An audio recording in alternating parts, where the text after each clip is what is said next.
আসসালামু আলাইকুম। আজকের জার্নিটা নিয়ে আমরা ভীষণ এক্সাইটেড, কারণ অনেকদিন ধরে চট্টগ্রাম যাওয়ার প্ল্যানিং করতেছিলাম। অবশেষে সে অপেক্ষা পূরণ হলো। আজ আমাদের সে স্বপ্নের যাত্রা শুরু হয়েছে। চলুন এই পুরো ভ্রমণের প্রতি মুহূর্ত আপনাদের সঙ্গে শেয়ার করা যাক। চলুন আজকের এই ভিডিওটা শুরু থেকেই শুরু করা যাক। কি অবস্থা সবার? আশা করি সকলে ভালো আছো। চট্টগ্রামের উদ্দেশ্যে আমরা রওনা দিচ্ছি। এখন এরা ব্যাগ সব প্যাক করতেছে। দেখেন ভাই, সকাল 5:30 বাজতেছে। সাকিব এখনো প্যাক করতেছে। সাকিব, প্যাক করা হয় নাই? হইতেছে। কি চট্টগ্রাম যাইতেছে না বিদেশে যাইতেছে আল্লাহ জানে। বিদেশে। তো গাইস, আজকের ট্যুরটা খুবই মজাদার হতে যাচ্ছে। চ্যানেলটি সাবস্ক্রাইব করে ভিডিওতে লাইক দিয়ে পুরো সম্পূর্ণ ভিডিও দেখতে থাকো। ফজর নামাজের পর আমরা প্রস্তুতি নিয়ে বের হয়ে পড়লাম চট্টগ্রামের পথে। সকালে হালকা ঠান্ডা হাওয়া আর শান্তির আবহাওয়া। এমন শান্ত আর মনোমুগ্ধকর দৃশ্য সত্যি ভাষায় প্রকাশ করা যায় না। রওনা দিলাম বাস স্টেশনের দিকে। একরকম আনন্দ নিয়ে সামনে অপেক্ষায় এক নতুন ভ্রমণের উদ্দেশ্যে। বন্ধুদেরকে নিয়ে তো অনেক ঘোরা হয়, কিন্তু কাজিনদেরকে নিয়ে এই প্রথম ট্যুর, তাই ছিলাম সবাই ভীষণ এক্সাইটেড আর খুশি। আমরা এসেছি ইসাক মার্কেটের অপোজিটে বাস স্টেশনে চট্টগ্রামের টিকিট নেওয়ার জন্য, কিন্তু বুঝতে পারলাম এই লোকেশন থেকে সরাসরি পৌঁছানো সম্ভব না। তাই একটু বুদ্ধি খাটিয়ে রওনা দিলাম ফেনীর মহিপালের দিকে। সেখান থেকে বসে উঠলাম চট্টগ্রামের উদ্দেশ্যে। হ্যালো গাইস, আমরা ভুলবশত একটা চেঞ্জিতে উঠে পড়েছি। এখন যাচ্ছি আমরা মহিপাল। ওখান থেকে আমরা বাস ধরে যাব। কি জায়গা বলছিল? বড়ফুল। আমরা চিড়াং বড়ফুলে যাই একটা রিসর্টে নামবো। রিসর্টের সুইমিং পুলে সবাই মিলে গোসল করে তারপরে একটা ঘুম দিব।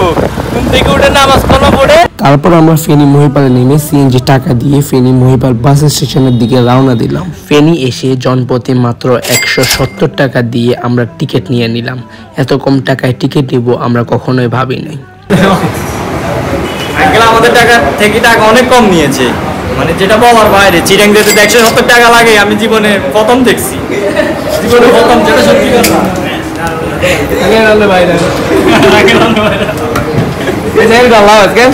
তাহলে বাস কোন সময় থাকবো?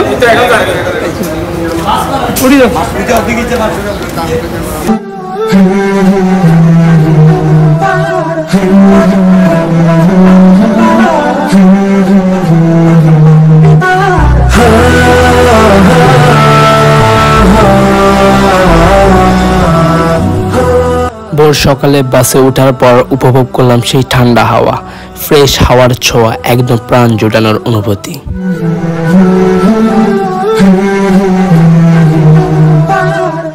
চলন্ত বাসে বসে জানালার বাইরে তাকিয়ে দেখছি প্রকৃতি এত সৌন্দর্য। ভাবছিলাম আল্লাহ সৃষ্টি কত অসাধারণ, দুনিয়ার সৌন্দর্যের যেন কোনো শেষ নেই।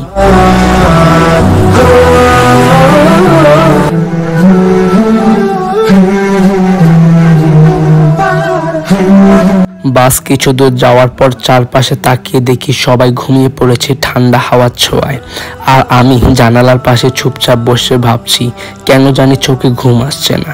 হয়তো এই অপরূপ প্রকৃতি আমাকে আপন করে আটকে রেখেছে। আকাশের দিকে তাকিয়ে দেখি চারদিকে মেঘে ঢাকা, একদম মেঘলা মেঘলা আকাশ। মন যেন নিজেই বলছে আজ বৃষ্টি আসবেই। কিছু দূর এগিয়ে যেতেই দেখি বৃষ্টি নেমে পড়েছে, চারদিকে ভেজে গেছে। ধীরে ধীরে বৃষ্টির চারপাশে এক অন্যরকম সৌন্দর্যে ভরে গেছে। বৃষ্টি থামার নামই নিচ্ছে না, তাই আমরা জানালা বন্ধ করে দিলাম আর ভেতর থেকে চুপচাপ বসে উপভোগ করছি চারপাশে মনোভোলানো বৃষ্টির দৃশ্য। খুব সীমিত সময়ে আমরা পৌঁছায় গেলাম চট্টগ্রামে। বাইরে বৃষ্টি হওয়ার কারণে আমরা ভিতরে যেয়ে বসলাম। তারপর এখানে এসে আমি কন্ট্যাক্ট করলাম আমার বন্ধুর সাথে এবং তার সাথে এসে দেখা করলাম। তারপর আমরা চলে গেলাম কিছু হালকা পাতলা খাওয়ার জন্য সকালের নাস্তা হিসাবে। তো গাইস, ভিডিওটি কেমন লাগছে অবশ্যই কমেন্ট বক্সে জানাবেন। ভিডিওতে একটি লাইক করে চ্যানেলটি সাবস্ক্রাইব করে রাখবেন এবং পাশে থাকা বেল আইকনে অবশ্যই ক্লিক করবেন।